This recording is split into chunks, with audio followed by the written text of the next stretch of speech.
Hello out there, YouTube. What's going on, guys? Steve down here, the most chill COD player, and I'm really not sure why I decided to do my intro in a redneck voice, but regardless, I did. So, anyway, let's get into this. You're gonna be watching an 85 to 6 on the map Hijacked, obviously 6v6 domination. I'm not sure my class loadout. See it. This gameplay is kind of old. Um, let's reference my last video where I talked about kind of in this gray area right now where I'm not exactly sure what streaks I should run at this point. Whether or not to run these mid streaks or the high streaks. Let me just touch on that real quick. Basically, the mid streaks I prefer to run because they're much more attainable than getting VSAT Dog Swarm every game.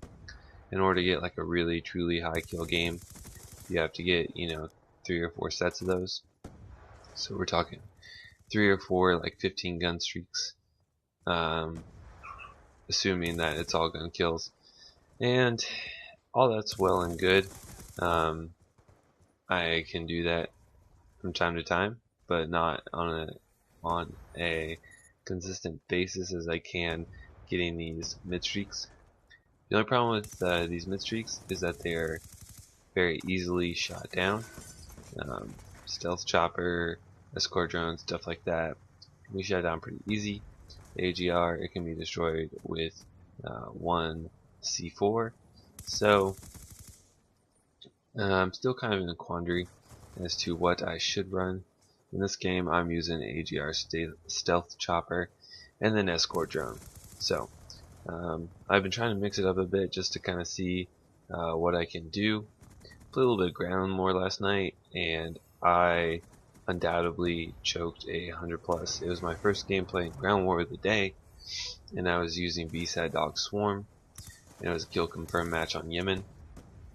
And I got 1 set of dogs, but I think I got 4 VSATs.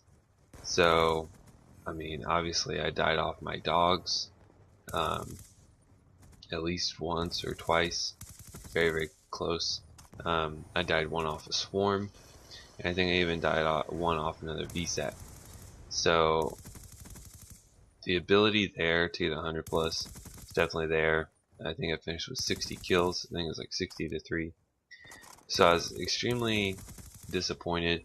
I'm not gonna lie, because I was like, oh my goodness, this could be it. But I just kept choking right before my big streaks, and then thinking about it, if I would have been running these like lower streaks, I probably would have had like 4 sets of them, 4 or 5 sets of them, and if they would have quote unquote gone ham, as many people like to say, then maybe I would have gotten the 100+.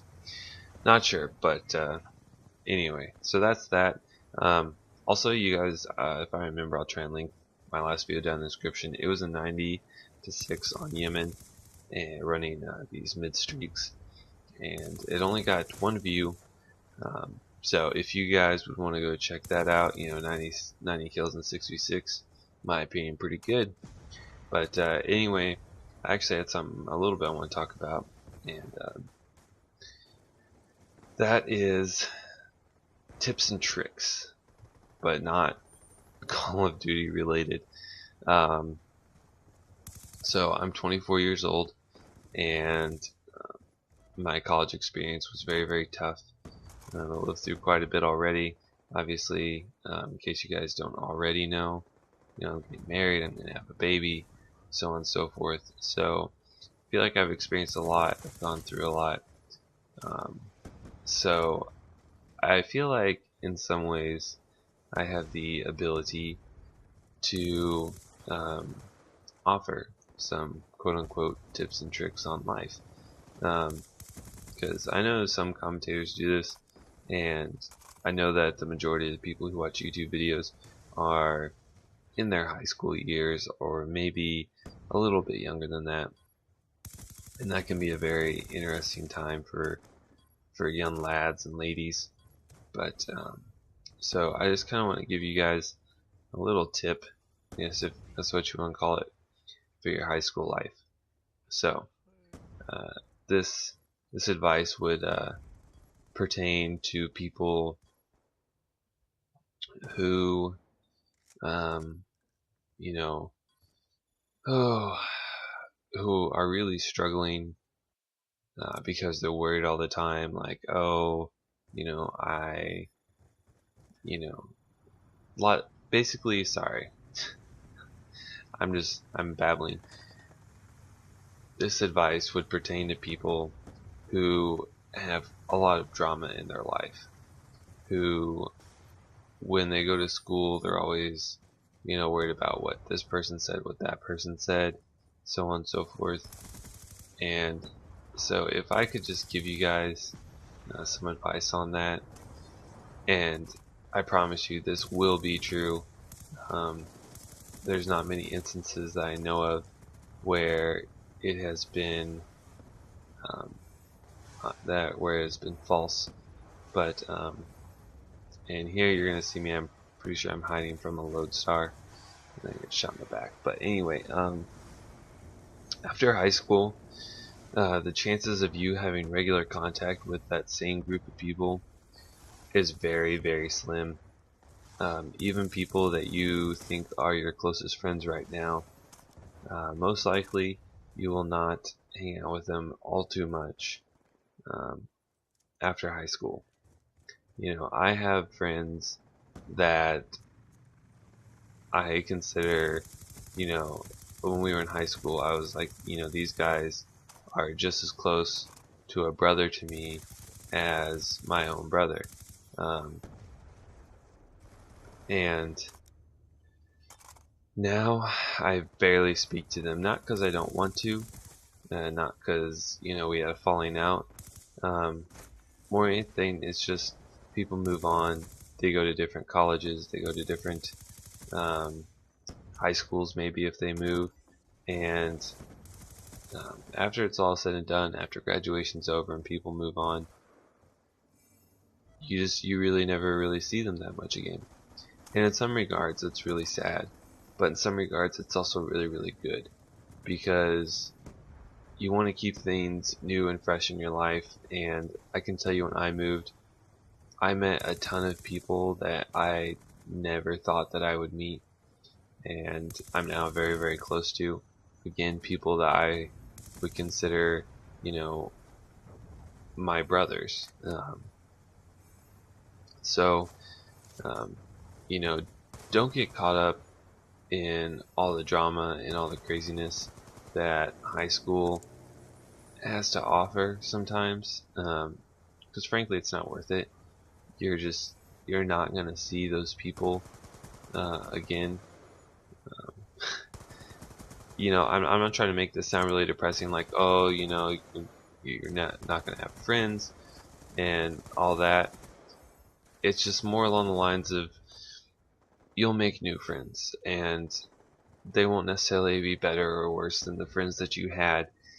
It's just the people that you care about so much right now, more than likely you won't be as close 10 years after high school.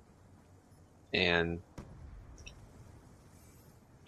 people can change so much after high school.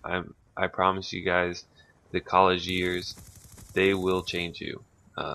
Most likely for the better, just because during college you're faced with a lot of adversity and a lot of growing up to do. A lot to do with just the fact that, in high school you have to line up, you have to go to class. They still kind of treat you a little bit like a kid, but in college, if you don't want to go to class, you don't have to go to class. If you want to skip everything, you can. And, so, and you have to make the conscious decision to do the right thing. So many times I want to just skip class and just stay home and play Call of Duty, but I didn't. And sometimes I wish I would have, because those classes just suck. But you know, you will grow up a lot, you will change a lot. And you know, I hung out with these kids in high school, and we were like best pals. And I met them, I saw them again for the first time in a very long time, and they were basically alcoholic rednecks. Um, you know, they went to welding school, um, which, I mean, that's not a bad thing. That's good they went to school, but they have had DWIs, they've been arrested for public drunkenness, so on and so forth. So this is wrapping up, guys. Basically, the whole gist of what I'm trying to get at is just don't get caught up in high school drama. Don't worry about all that stupid BS, because it's not going to be there in 10 years, and most likely neither of those people. But anyway, if you find that helpful, feel free to leave a like on the video. Feel free to check out my last video. Once again, that was 96. And I'll see y'all next time. Bye.